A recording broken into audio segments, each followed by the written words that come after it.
Assalamualaikum warahmatullahi wabarakatuh. Perkenalkan, nama saya Nazwa Aulia Garini.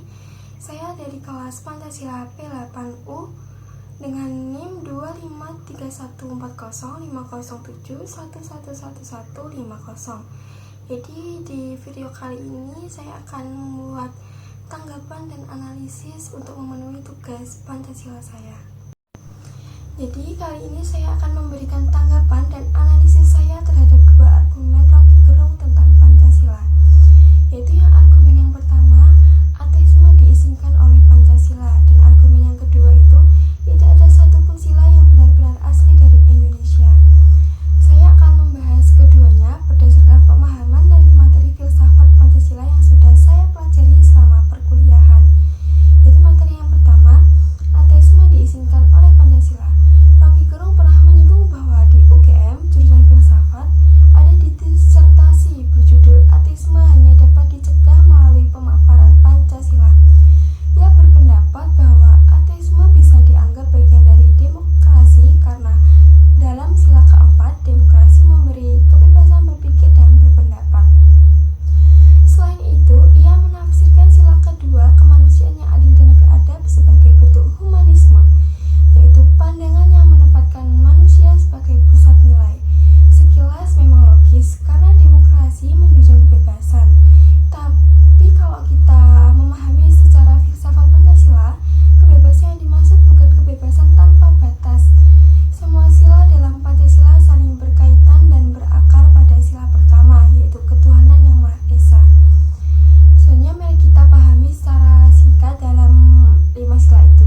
Yang pertama, sila pertama, ketuhanan yang Maha Esa, menjadi dasar sila Pancasila, mengakui bahwa manusia Indonesia percaya pada kekuasaan Tuhan.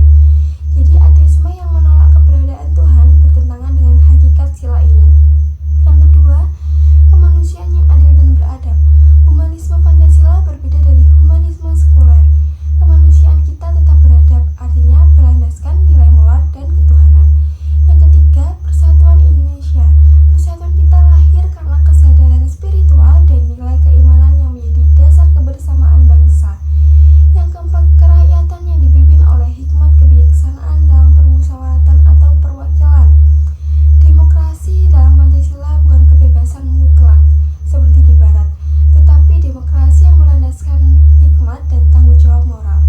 Yang kelima, ada keadilan sosial bagi seluruh rakyat Indonesia, menekankan keseimbangan antara hak dan kewajiban, serta keadilan yang bersumber dari nilai-nilai ketuhanan dan kemanusiaan.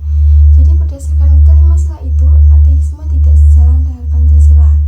Pancasila menjunjung kebebasan berpikir, tapi tetap dalam batas moral dan spiritual yang berakar pada sila pertama. Selanjutnya saya akan menjelaskan materi yang kedua, yaitu tidak ada satupun sila yang asli di Indonesia. Argumen kedua dari Rocky Gerung mengatakan bahwa tidak ada satupun sila yang benar-benar asli di Indonesia. Menurutnya, semua agama berasal dari peradaban luar, sementara kepercayaan asli bangsa kita adalah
seluruh rakyat Indonesia.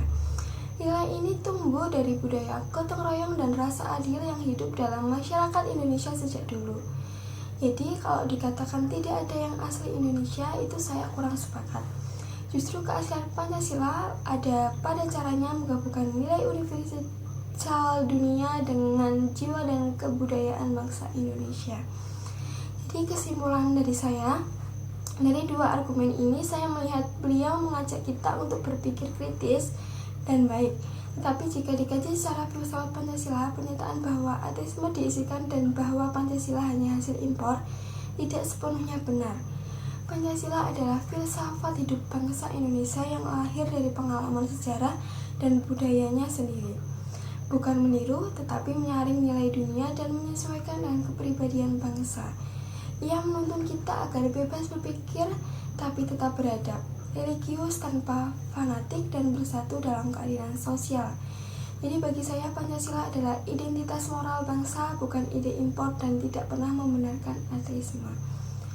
Sekian tanggapan dan analisis dari saya, semoga bisa menambah pemahaman kita semua tentang makna Pancasila dari filsafat. Terima kasih.